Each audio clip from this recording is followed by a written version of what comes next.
Good morning and good afternoon, and welcome to Walker & Dunlop's Wednesday webinar. I'm Susan Weber, your moderator. I would like to welcome Willy Walker and Bill Demchak, Chairman, President, and CEO of the PNC Financial Services Group.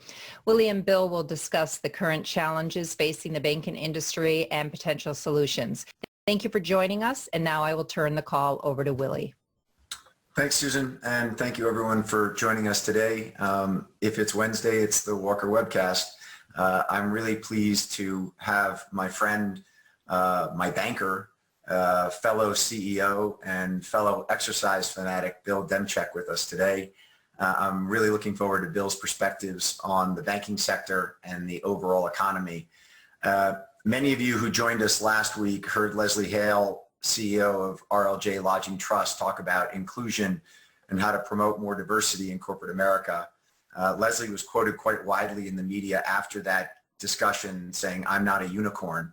And I would strongly encourage any of you listening today who didn't see my interview with Leslie last week, who are interested in how to build diversity inside your companies, to listen to that discussion with Leslie if you missed it. Before I dive into my discussion with Bill, I want to talk for a moment about the current state of the virus and economy. As many of you know, I had Governor Jared Polis from Colorado on the webcast about a month and a half ago. And as all of us see these numbers as it relates to the virus continuing to spread across the country, I thought I'd go back and look at the Colorado numbers to give some perspective on a state that has really dealt with this virus very well, but then also to make sure that we're all looking at the appropriate numbers and not necessarily just the headlines as it relates to the spreading of the coronavirus. So if you look at Colorado on April 25th, that was the peak day for cases in Colorado, and there were 726 cases reported that day. Yesterday, there were 211 cases reported in the state of Colorado. Interestingly, the peak deaths in Colorado were actually on April 13th at 39 deaths, 2 weeks before the peak in cases. So one of the big things that everyone's trying to work with right now is we're seeing a peak in cases and thinking that we have a peak in death toll that comes after it. If you look at Colorado, it was actually the opposite. Peak deaths came actually before you got to peak incidences. Then if you look at who's actually gotten the virus in Colorado, there have been 2,073 cases of COVID in Colorado in people over 70 years old. And of those 2,073 cases, 1,070 of those people have been hospitalized. So a 52% hospitalization rate for people over 70. And of those, 1,296 have died. So the death rate for known cases of COVID in Colorado is 62.5% for people in their 70s and in their 80s. So if you're over 70, you got to take this thing super seriously. So then let's go to the cohort of 20 people who are between 20 and 40 years old in the state of Colorado. There are 10,833 reported cases. So 5 times the number of cases as in the 70 plus cohort. Of those, 805 people have been hospitalized, so a 7% hospitalization rate. And of those people, 20 have died.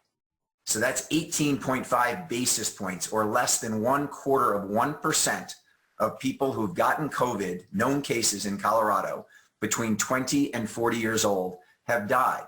So you have many more incidents in that lower cohort. You have a much lower hospitalization rate, and you have an infinitesimally smaller death rate. And so I just think it's important to realize that as the incident number spreads across the country, and it's scary to see this thing go, the actual impact on hospitalization rates as well as death rates, if Colorado is an example we should look at, we shouldn't get too freaked out by the spreading of the virus, and we should really be focusing on hospitalization rates and death rates. Back in early April, as well as it relates to testing, the state of Colorado was testing between 1 and 2,000 people per day, and the infection rate was between 15 and 25%.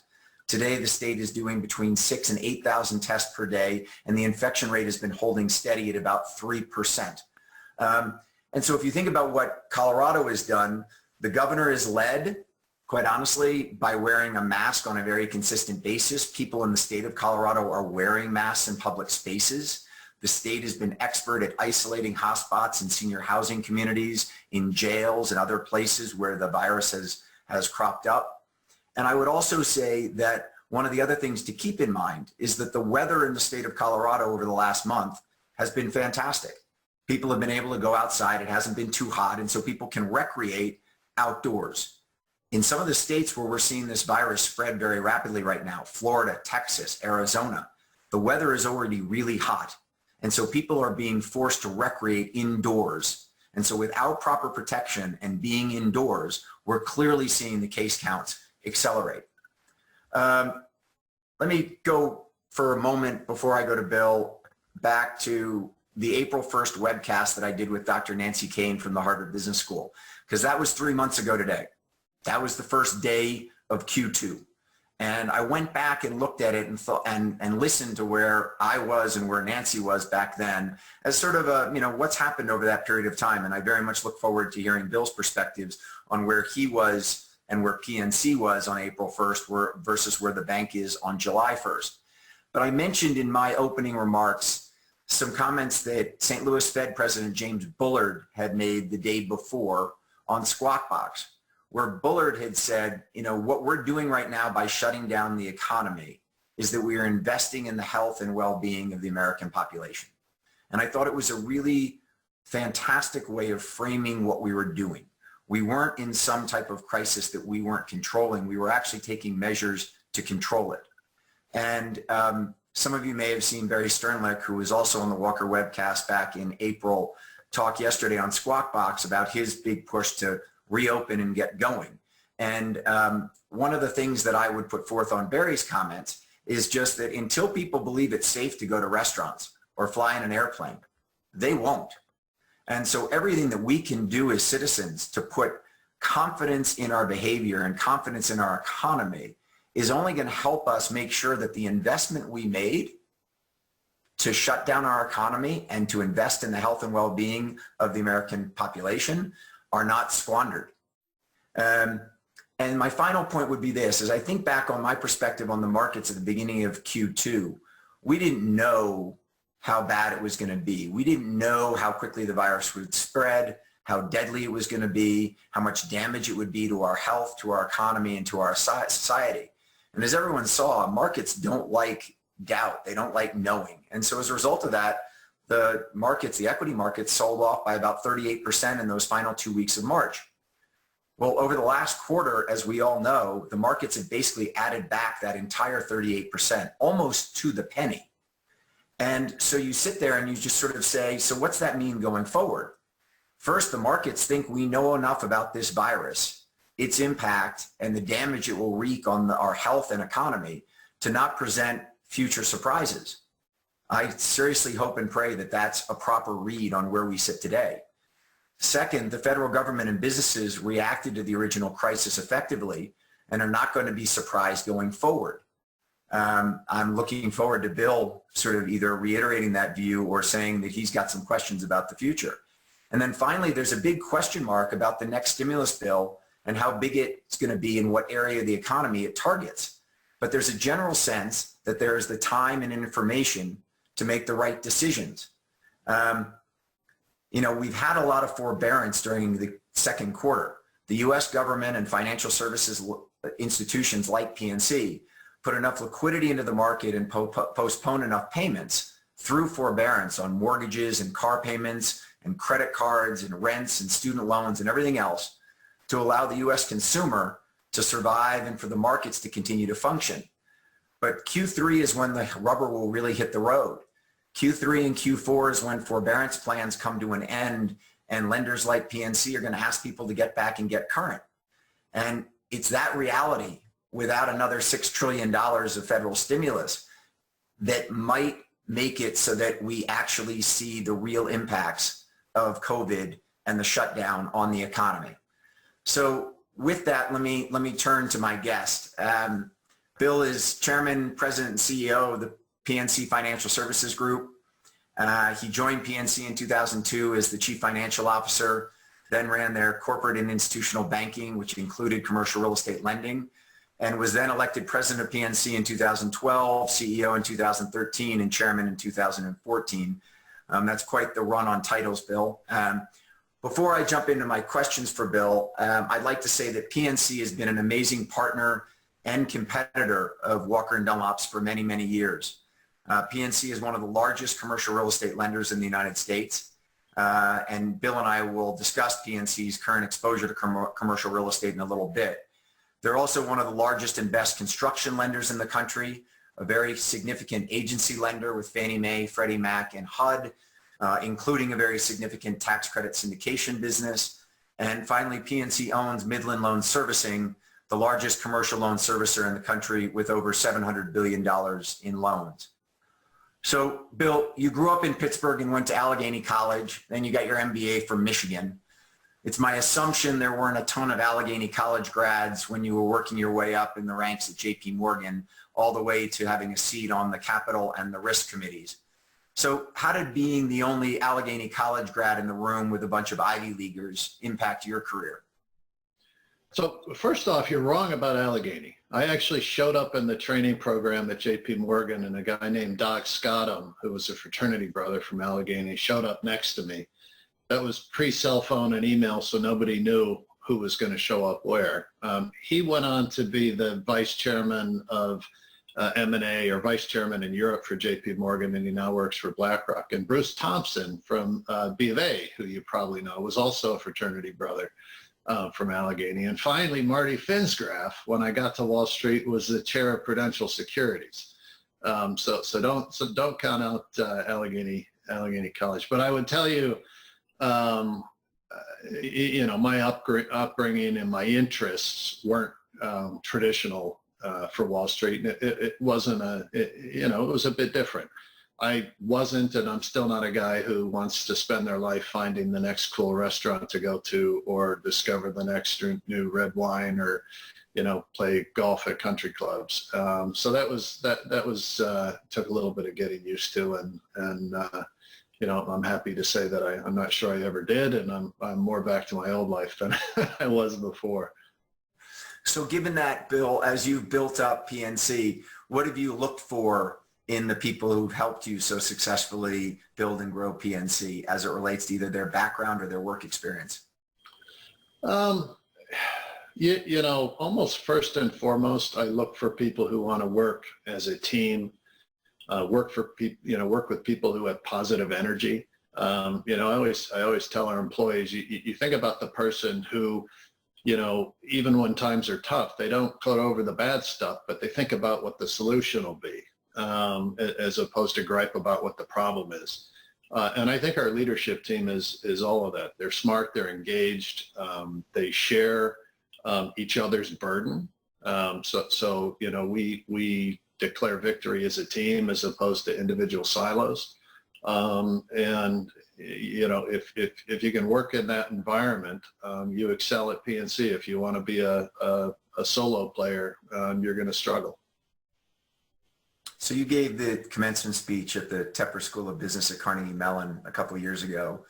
And in that speech, you said, what is legal, what is ethical, and what is right are not always the same. You also said that most ethical breaches are usually made without the person knowing they have an ethical decision to make.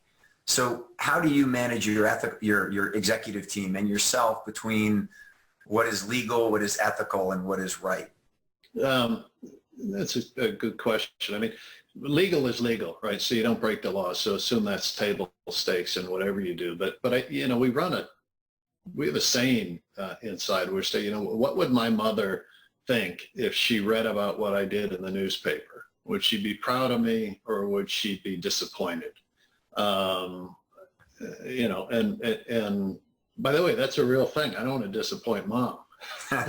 And you know, so when we think about how we treat clients, how we, you know, work inside the community, the decisions we make in terms of our advocacy, it's always through a lens of you know, what is right. And you know, sometimes that's a gut feeling. we're guided by the values we hold as a company. I know that sounds corny, but it isn't, right? We have things that we hold dear inside of the company that we stand for, and we kind of measure ourselves against those values. In that address, you went on to say it's increasingly likely that people inform opinions without all the facts. And this was back in 2014, and you were basically taking a dig at social media and the fact that people were making opinions about the world we live in with sort of sound bites from Facebook, if you will, or from Twitter, and not really understanding the issues. As the CEO of a major public company, how do you go about communicating both internally as well as externally with clients and coworkers and investors and so many communities where PNC has a major stake to make sure that people understand the facts and not only having half the story? Well, we are sometimes successful at that. Sometimes we're not. I think, we always strive to tell the truth. We are very open with our employees. We communicate endlessly with our employees and our clients as it relates to what we're doing. Banks are, for whatever reason, probably going back to the financial crisis, always somebody to be blamed for something. And we struggle against that as an industry, independent of what the real facts are. But ultimately, I think we are known for what we do, right? Our reputation is a function of how we treat our clients and what they think of us. And over time, particularly with PNC, we've come a long way from kind of the thoughts people had about banks during the financial crisis. The basic issue of, learn the facts before you form an opinion. I have that conversation with my kids all the time because they get the news in sound bites. The world is more complicated than sound bites. And I encourage them to read and research and debate and figure things out for themselves rather than kind of, accept as a truth whatever it is that rolls across a Twitter or an Instagram feed. Has this crisis changed the way that you communicate either internally or externally at PNC, given that you're not able to sort of get out and see people and interact with your team face to face? If anything, we've increased the level of communication because of it. So I do a lot of internal podcasts or video casts. As you can imagine, when this first came on, just the logistics around what we were going to do vis-a-vis work from home, treatment of clients, as we went into forbearance across many products, all of that stuff took massive communication across, 52,000 people. And of course I did that, but importantly, everybody in our executive team was doing that as well, with their teams throughout the bank. So I know a bunch of people on your team, and you're sort of famous for asking why, sitting around a meeting and someone says we ought to do this and you ask why, and to exactly your point about telling your kids to research before they make an opinion on something, you seem to always probe for why and why and why. So let me turn your why back on you and ask that. So after making a over 7,000% return on PNC's investment in BlackRock, did PNC end up selling its finally 22% stake in May for something around $14 billion? Yeah. So why did we do that? I guess, first of all, I can't take any credit for that investment. Two chairmen before me, a guy named Tom O'Brien, had the foresight to invest $240 million into an entity, that today their market cap's probably 70 billion plus or minus.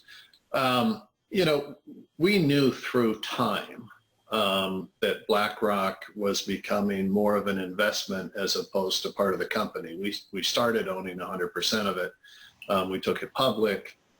With their public currency, they bought State Street, then they bought Merrill Lynch, and then ultimately BGI, and we were diluted down to a 22% stake I think we had when we sold them.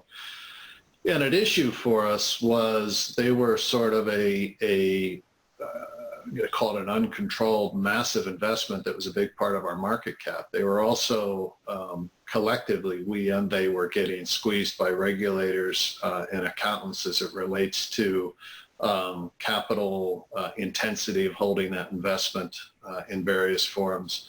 And in their instance, being controlled by a bank that limits some of what they could do as an investment company. So we knew over time we were going to have to sell it. There's never a good time to sell a great investment, right? You always wish you can get the exact day that they're going to be at their absolute high. But in any event, we knew this was coming. And as we got into this crisis, one thing that has been true over and over and over again is in periods of uncertainty, there is market disruption that typically present massive opportunity, and that the firm, the bank with the most capital in that environment wins.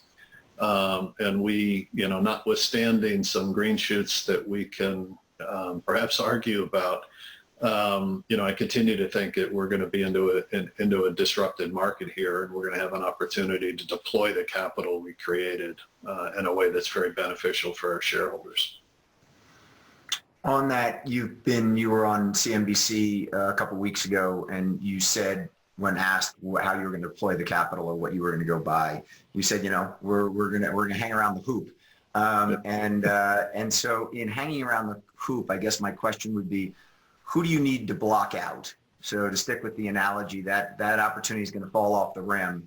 Is it a JP Morgan or a State Street, a Goldman Sachs, or an Apple? In the sense of, as you think about the competitive landscape that PNC is in today, is it more coming from your big money center bank competitors, or is it from the asset aggregators such as a State Street or a BlackRock, or is it from the tech world of the Apples and the Googles of this world? Well, in the basic world of banking, so forget about how we might deploy the capital, our real competitors in what we do, and you think about what we do as a bank, we lend money, we help people save and invest, and we help people manage their money and move it around. It's pretty basic business. We're not, huge in capital markets, although we support our clients, and we're largely in the U.S. And we compete head to head over and over again with the JP Morgan and B of A's of the world, Wells Fargo, although perhaps less frequently lately. And then you kind of fall off a cliff. Truist is going to be a competitor. USB shows up every once in a while, but basically it's the big banks that we compete with. All of the notion, do I worry about tech getting involved in banking? Yes, but they're not the people we're picking, that we're having fights with today. As it relates to deploying capital, we're in a pretty interesting spot, Willie. We're whatever we are, 6th or 7th largest in the bank, but the guys who are, up in the G-SIFI land are 4 and 5 times larger than us. And basically, because of their status as G-SIFIs, it's highly unlikely that they could buy another depository institution. So you go through that math and you say, well, who could actually buy if there's a distressed asset out there? It's kind of, ourselves and maybe USB, although, we have a big capital advantage now. Truist just did a deal, right? So they're still putting SunTrust and BB&T together. So we're in a fairly unique place to be able to take advantage of some dislocations here. So you talked about technology, and that if you wind the clock back, Bill, to when you joined PNC and over the 18 years subsequently, I've been pitched on crowdfunding and how crowdfunding was going to displace all of the, major capital sources in the commercial real estate space. And, fortunately, we didn't buy that pitch. And fortunately, we haven't moved into the crowdfunding space. And fortunately, crowdfunding has ended up where I thought it would, which is really a very minor source of capital in the commercial real estate space. You've seen all sorts of things come in and out of the banking sector from a technology standpoint. Sort of what's worked and what's been, sort of that, sounds like a really cool idea, like crowdfunding in commercial real estate, but is, just not going to take hold because of the way that the banking system is set up, and because of, quite honestly, the branch networks that you and many other big banks have established. Yeah, so I think What has worked and what some of the tech companies have shown us is largely in the fulfillment space, ease of use, customer ease. They came at old problems with newer technology and friendlier technology. And in doing so, they proved that there's actually elasticity in pricing in certain instances, particularly with consumers, for ease of use. Now, we spend $1 billion plus a year in technology, so nothing that these tech companies were doing we couldn't recreate in a week. So they had a lot of good ideas, and we would kind of recreate and adapt, and we've changed all of our internal systems to be much more, I'll use the word agile as a buzzword, to be able to adapt and take advantage of these. But what hasn't worked, all of the things that were going to change lending, right? There's no new way to lend money. You can do it online. You can do it, through crowdfunding. You can do it through peer-to-peer. You do whatever it is. The losses are always the losses. There's no new answer to lending in scale. We've seen that now with the online lenders all struggling through time, either because of funding or losses beyond what they expected and so forth. So I don't confuse the technology and ease of use, which is good, necessarily with the product offered, which can sometimes be bad. And at the core of all that is also, to your point, lending is lending. What about just the physicality of your branch network? PNC has an extensive branch network. So is the branch, clearly Apple did the total counterintuitive thing to where everyone thought all computer sales were going to be online, and all of a sudden Apple decides to go put stores in, and the next thing you know, we're all walking into an Apple store. Talk for a moment about your thoughts as it relates to the branch network as far as the deployment of that capital in the future versus more online and technologically driven. Yeah, but branches matter. As you know, we're pursuing a national expansion, have been for a while, where we're building what we call a branch thin network in major MSAs around the country. So think Houston and Dallas and Denver and so forth. But whereas it might have, historically we might have needed, 100 branches in a location, today we might need 15. And the reason for that is the digital capabilities that we offer to our consumers and small business and corporates, such that they need the branch for perhaps more complex conversations or more complex product offerings. But frankly, they also, they need it and want it a little bit for security. Money's different, right? They want to see that there's physically something there. They want to know that they can go into a building when they have a problem, when they're subject to a fraud or something, and actually talk to a real human being and resolve the problem. So I don't think branches go away. I think we'll actually see an acceleration of the trend we've seen over the last 5 years with branch count in the U.S. declining. With COVID, what's happened, because we're all forced to basically close the branches for the most part, we left drive-through lines open. But we saw a massive jump in our digital usage. So pre-COVID, we would get 25 plus or minus % of our new sales digitally. That's over 75% today. So we sort of forced adoption, in effect, of people who use online banking and mobile banking to do their financial transactions. And my suspicion is that, many of those people won't go back to the physical channels. So that's a really good transition to COVID. I know you have been quoted as saying that the analogy you've used has been that sort of COVID is like a Cat 5 hurricane sitting off the coast of Florida, and we've sort of got the windows boarded up, and the real question is, does it come and have a direct hit on downtown Miami and take out, lots of structures, or does it sort of turn and graze the coast? Given we're now 3 months into it, what's your view as it relates to landfall on that Cat 5 storm that we know is coming, and how we're going to weather it come Q3 and Q4 of this year? I guess my own thought is, unfortunately, I think it's going to kind of hang off the coast for a while and pelt us with rain. it's, we've adapted our way of life in a way that we can clearly make our way through this crisis. Yet the notion that there's going to be some, fourth quarter vaccine that's going to fix all this, the notion that, there isn't going to be a second wave, maybe we're still in the first wave, I think this is with us, right? We're going to see case spikes. Hopefully it's concentrated in younger people. And as you mentioned, the death rate stays low. But I think that's going to be out there for a while. And I think that uncertainty in turn is going to make our ability or cause our ability to bring the economy back to full employment. It's going to be really tough. I think, you've seen it in payroll numbers today. ADP, I guess, came out and kind of printed a disappointing number versus what expectations were. And we see as they go through second rounds of shutoffs that people who were rehired, particularly in in restaurants and so on and so forth, have been let go again as they're closing businesses down.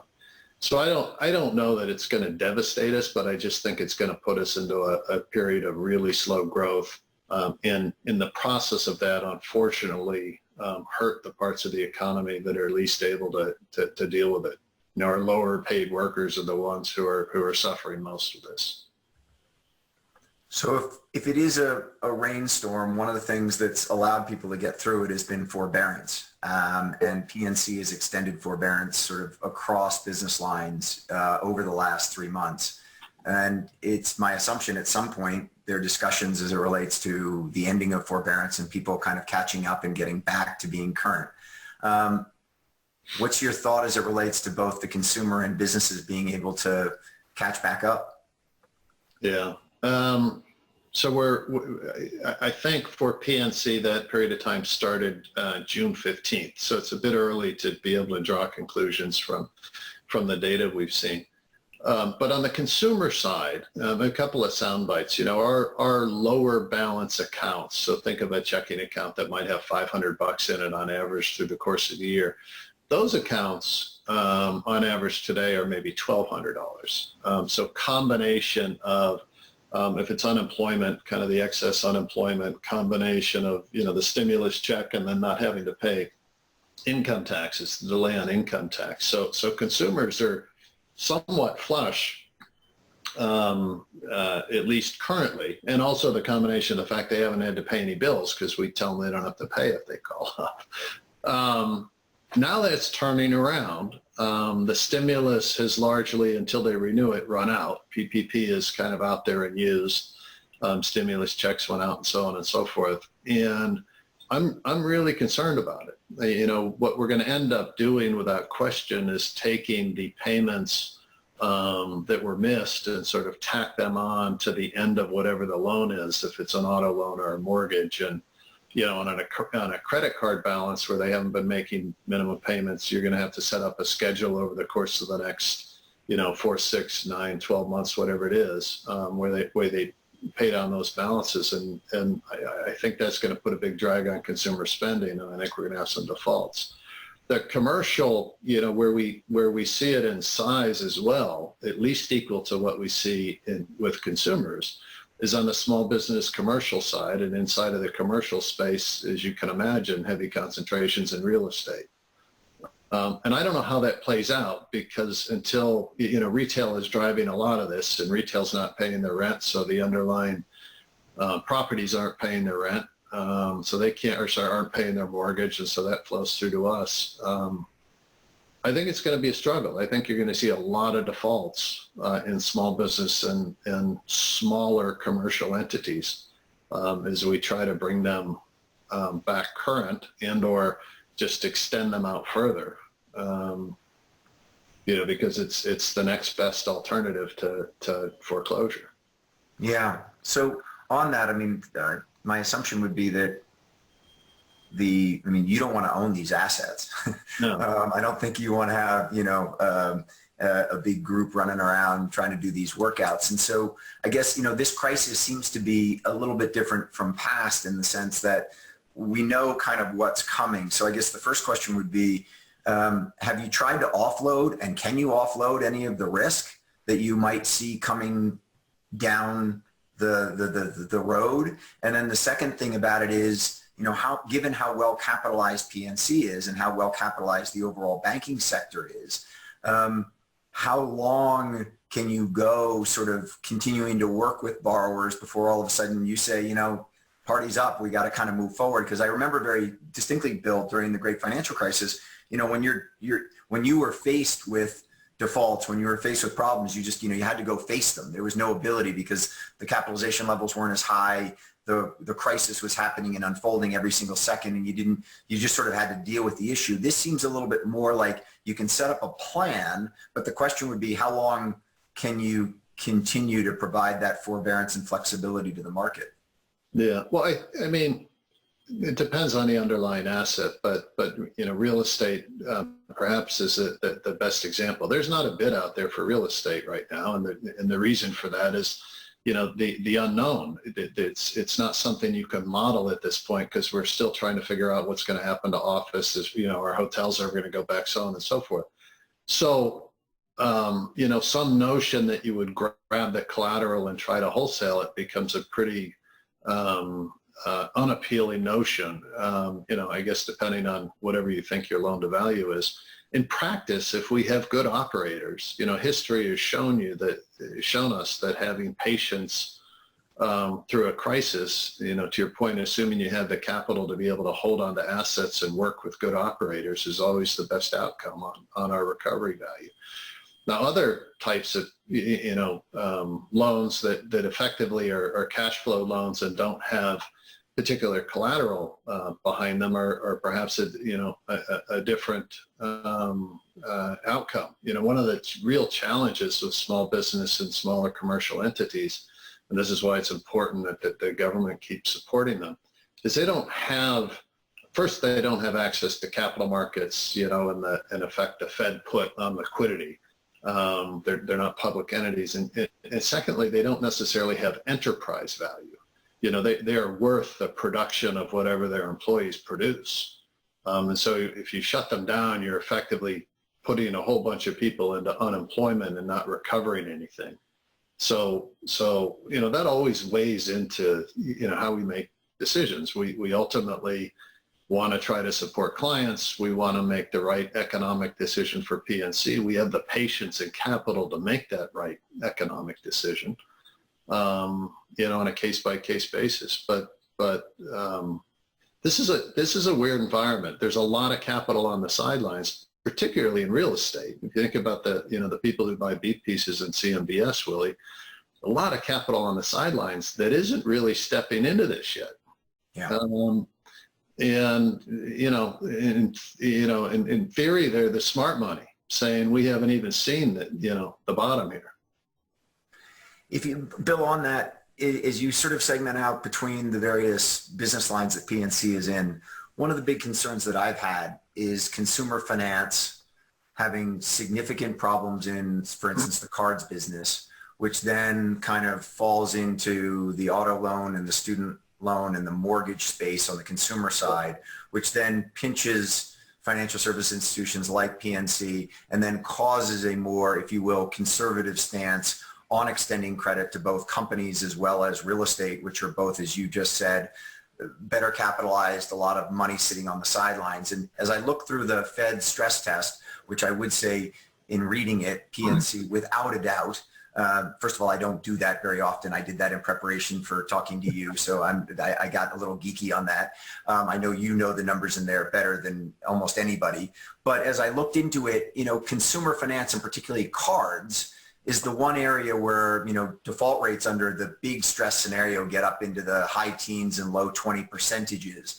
And then you look at everything else whether it's in first trust mortgages on single family homes, whether it's HELOCs, whether it's C&I loans, whether it's commercial real estate, none of those get close to that kind of a default rate. I guess just size for me and for those listening, could that consumer finance problem in cards kind of flow through the system in such a dramatic way that it could really put pressure on financial service institutions? Or relatively speaking, is it a small enough component part of lending that it will have pretty high default rates, but it's not something that's going to materially impact the capitalization of the U.S. banking system. Yeah. So first, a little technical bit. The 18, 19% default rates in card, those are actually the loss rates, not the default rates. So in C&I, where they might have a 5% number against PNC for its C&I rate, those are our loss rates. Inside of that, if you assume we recover 75 cents on the dollar, pick a number, the default rate's actually, much, much higher than that, right? First point. Second point is one of the reasons PNC does well inside of those stresses is, we have a fairly diversified book of business. We're not concentrated in card. Now, there's a few credit card monoline companies out there that, of course, if you hit that type of loss rate in card, are really going to struggle, notwithstanding, they're much better capitalized this time around than the financial crisis. One of the things that, just as an aside, all the equity analysts are playing with is they're trying to figure out, is this a C&I real estate recession? The financial crisis was a consumer recession, largely because of the bubble in residential housing.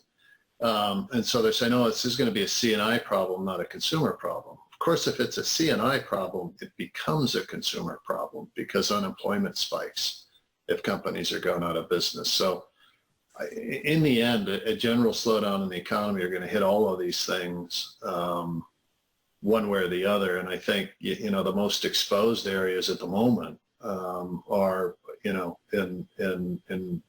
recreation, hotels, restaurants, and then outside of, somewhat related to COVID is oil and gas.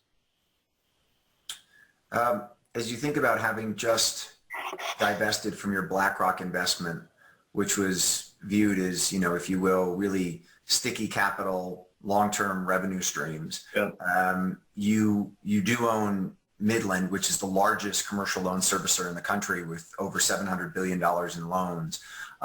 I would assume that you like the dynamics of the commercial loan servicing industry and the size and scale that Midland has there.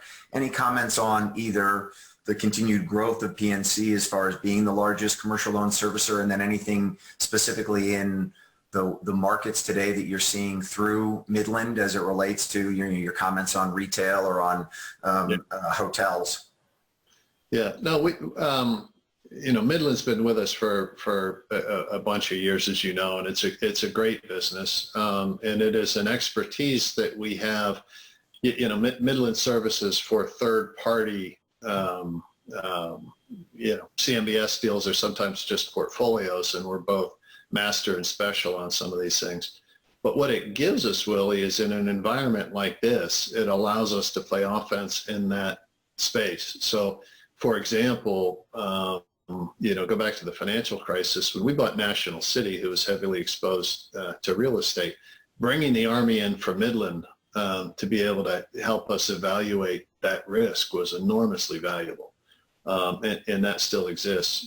Today, I would tell you 3 months into this thing, we have basically half of the balances already in special servicing that we had during the entire financial crisis. So, we've been rolling $1.5 billion plus or minus a month into special servicing. They expect that by the end of this year, we're going to have, as much as 20% of the entire portfolio in special servicing of the assets we're named special on. And no surprise, right, that the concentration, inside of that is retail and hotels. Yeah. Have you seen anything, Bill, as it relates to whether in your C&I business or potentially in the real estate business, but I don't think so.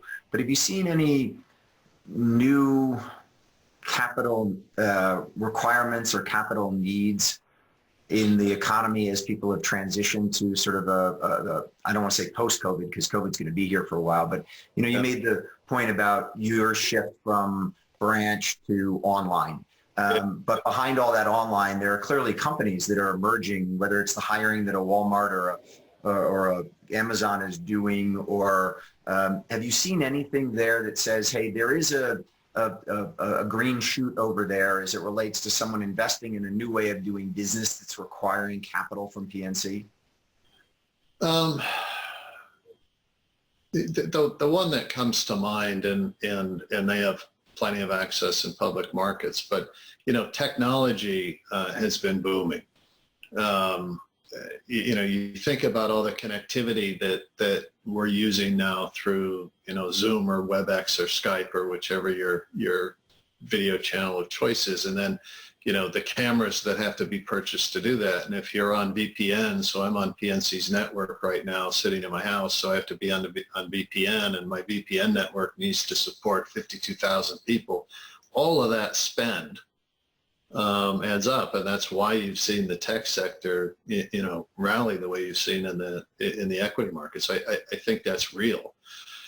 The other interesting question obviously comes back to real estate itself and office space. We have taken whole, today we basically have everybody working from home other than certain of our operation centers and certain of our branch employees. Some of those people will never come back into the building. We have found, for example, our care center agents that can work from home virtually are actually more productive and much happier working from a home environment that we kit out for them with technology. So we're making our entire Pittsburgh care center virtual, which just opened up. I don't know how many square feet that is, but measured in hundreds of thousands that we're likely to use for our technology employees. But all of that's going on right now as people try to figure out who's going to come back and when. Do you think you repurpose that space and keep it inside of PNC, or do you think you turn it back to the landlord? No, well, we are the landlord. That helps. That particular building was actually the original headquarters of Mellon Bank, which back in the day was just a giant branch. Think like 23 Wall Street. It's kind of one of those big old marble buildings. But we're going to put technology employees in there. One of the things that we've been doing through time as we build out our tech capability we've been using less and less third-party contractors and more direct employees. So we've had expansion in that space, and we'll be able to use it there. By the way, the offset to that whole thing, again, I'll go to technology. Our tech tower is set up so that you literally come in and sign in as to what desk you want that day, depending on which Agile team you're going to work with. You have a locker. There's literally a locker that's your locker on the floor, but the desks are all plug and play. Your phone is your computer. It doesn't, you're sitting with the group you're going to be working with that day. Now imagine that in an environment where we're trying to do social distancing. I don't know. We've all built our office towers to get rid of all the cubicles in the offices. And all of a sudden, our facilities guys are telling us I got to put plexiglass up all over the place. So maybe that causes us to need more square footage. Yeah, without a doubt. Let's shift in the time we have remaining, Bill, a little bit to racial and social justice, because this is a topic that PNC has been a long-standing leader on, and so I'd love your perspective on it, given the issues in the United States today. PNC's gotten an outstanding rating under the Community Reinvestment Act for the last 40 years. You launched way back in 2004, something called Grow Up Great, which works with kids between 0 and 5 to make sure that they're getting the start in life that they need to be able to get the education and be successful. And just last year, PNC was awarded something called the Higginbotham Corporate Leadership Award by the Civil Rights Under Law Commission. And when you went to receive that award, Bill, you said, while this award is a wonderful recognition for everyone at PNC for their diversity and inclusion efforts, I always find it a bit strange when we are given an award for something we do because it is so clearly good for our shareholders, employees, customers, and communities. We are basically being given an award for doing our job, unquote. So first of all, congratulations on winning that award and being such a leader in this space. But I guess second, If you're just doing your job, why hasn't the rest of corporate America been doing theirs? There's $1 million question. You know, Willie, first off, we've been working on diversity for a long period of time, and corporate America has as well. And we've all sort of followed the same playbook with different levels of intensity, perhaps, where we, value diversity of thought. We measure diversity across many spectrums. We, measure leaders and promotion rates and recruiting and all the above. And we've had a fair amount of success in that effort. But what's happened inside of that is our success with African Americans, with our Black colleagues, has been less. So we have, we'll quote great numbers in, people of color, but when you actually break down and say, what is happening with our African American colleagues? Are we recruiting, retaining, promoting at a level that's ultimately going to have, allow PNC to be a fully diverse company? The answer was sometimes, and I would suspect that we are much better than most at doing this. So, one of the big things that has happened, because of the recent tensions, and I don't know exactly why this has happened, but it has caused conversations amongst our employees, with our Black colleagues, that have been much more intense and direct than we've ever had before. So being able to understand life experiences and how they impact coming to work, obstacles that they faced at work, all sorts of things that frankly, in normal times get sort of hidden behind the veneer of the face of somebody who's just trying to come to work and succeed, but doesn't really let their guard down. We need to use that and double down, not just on diversity broadly, but specifically inside of that. We need to do better with the African American community. And I think part of that, at least for PNC, is a recognition of, when I talk internally, I talk about a recognition for all employees of understanding the burden that people come to work with, whatever your particular burden is, right? We have to know each other as human beings. We have a senior African American, who you probably know, paying a lot of money. To this day, when he goes home in his BMW, he takes his wallet out of his suit and sets it on the dashboard of his car for fear of being pulled over and having to reach into his jacket to get his wallet. That's a burden. That's something that we need to understand and share with our other employees that we haven't done as well as we could. The corporate, I don't know, Willie. People have to be committed to this. This is America's problem at this point. This isn't somebody else's problem. This isn't something that the African American community solve for themselves. This is America's problem. We're underproducing as a nation because we're disadvantaging and not investing in a massive subset of our population. And we got to change it.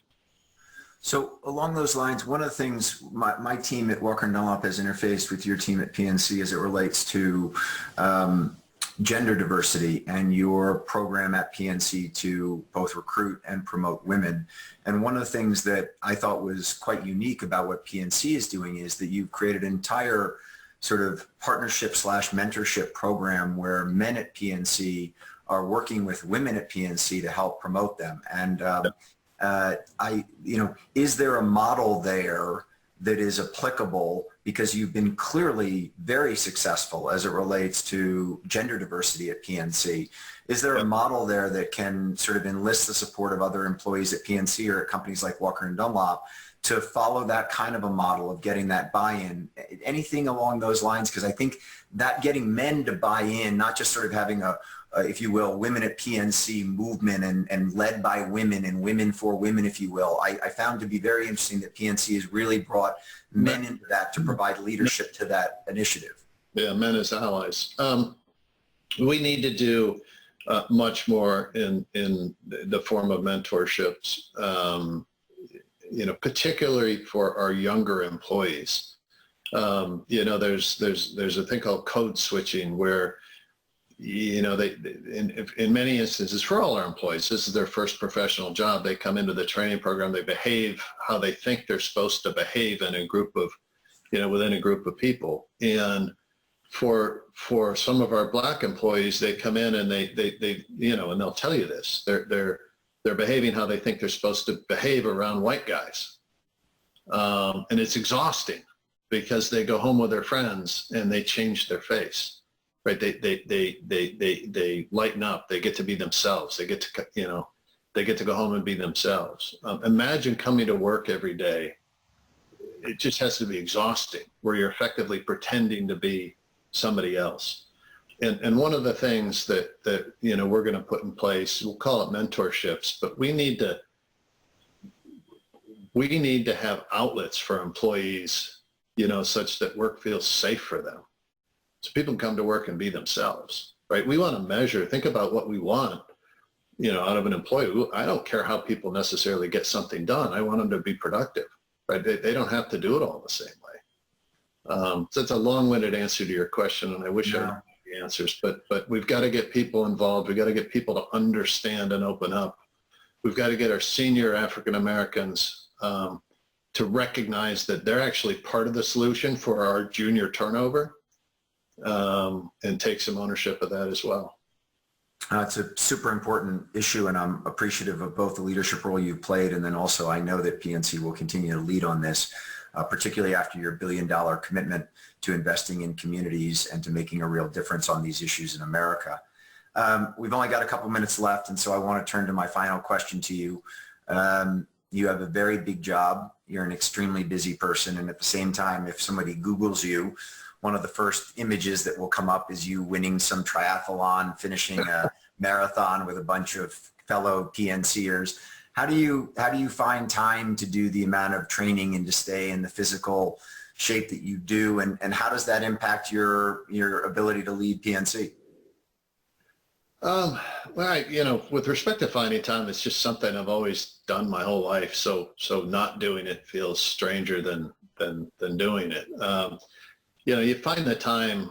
The people say they can't find time is just garbage, right? I don't play golf and I don't watch a lot of meaningless TV, and there I got all the time I want. It kind of comes down as simple as that. In leading PNC, exercise, as gives you time to think. You can get lost in your thoughts and think through and focus on problems you're trying to solve. It actually gives me a way. We have a Pnc Run Club. We sponsor lots of different types of races around the country, and I try to go to participate in a lot of them. It gives me a way to get employees, to get to know employees without their work face on. Right? There's nothing like a run where you make somebody run up a hill and just about puke to figure out what they're made of. And by the way, I'm the old man, so they do that to me these days. I don't know. It's part of life. You get up in the morning, you do something. Maybe you do something again at the end of the day. I will say that two of my deepest friendships in the commercial real estate and lending space are with two PNCers, Jeff Johnson and Mike Lyons, both of whom are fantastic athletes. And we have spent more time talking about what PNC and Walker and Dunlop do together while exercising than probably in the corporate boardroom. And I think it's benefited both of our companies over the years. Bill, it's a real pleasure to have you with me. I greatly appreciate you spending the time to give us some perspectives on what's up at PNC, what's up in the banking sector, and your view on the overall economy. Wish you and your family health and safety, and thanks again for joining us today. To everybody else who's joined me, thank you very much for joining us today. It's been a pleasure having Bill with us, and next week, the president of Howard University, Dr. Wayne Frederick, will be with us to talk about going back to school in the fall. as well as to talk about the COVID crisis. Dr. Frederick is a physician by training, so knows a heck of a lot more about the medicine behind a cure than I do. And then he will also talk about how to recruit and train and retain minorities into corporate America. So looking forward to having Dr. Frederick with us next week. Wish everyone a very happy 4th of July. And once again, Bill, thanks again for joining me today. Thanks for having me, Willie. Appreciate it. Bye-bye.